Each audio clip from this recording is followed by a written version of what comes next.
Thanks for joining us tonight. We begin with the new effort to cut into Baltimore City's stubborn cycle of street violence.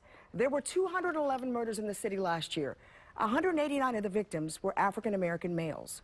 ABC 2 News' Christian Schaefer is in the newsroom tonight with a look at what city leaders hope will become a comprehensive plan to save lives. Chris? Yeah, that's right, Kelly. Another murder today along Caton Avenue in West Baltimore. 3 shootings last night. 2 of the victims died tonight.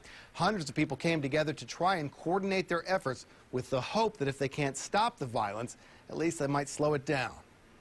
About 1,000 people came to Empowerment Temple on a Tuesday night for what city leaders and Pastor Jamal Bryant described as a call to action, not a call for more talking. I think it's very important and critical before school is released that we have a program and a system in place so that our young people are actively involved in something and not wasting precious time or precious lives. Mayor Rawlings-Blake says there are many programs across the city that are able to provide help and support to young people, but in many cases the help and support simply doesn't arrive. I know that we can do better than what we're doing, and that's what this conversation is about. How can we do better? How can we use all of the assets, all of the resources that we have in our community to get a better result? The problems start early, according to panelist Ted Thompson from the city school system, and they get worse by the time kids get to high school. On any given day in Baltimore City schools at the high school level, we have about 4,800 students who are in the streets, not in classes. The majority are African-American males, about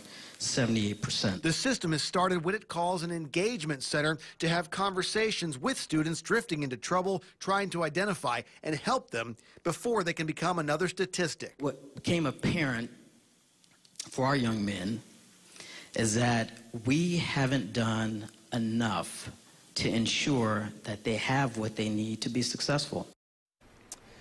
The mayor said tonight was the kickoff for a call to action to end African-American homicides. Commissioner Batts said he is encouraging his command staff to get into elementary schools and read with children. Another focus tonight, signing up more mentors for children. Live in the newsroom, Christian Schaefer, ABC 2 News.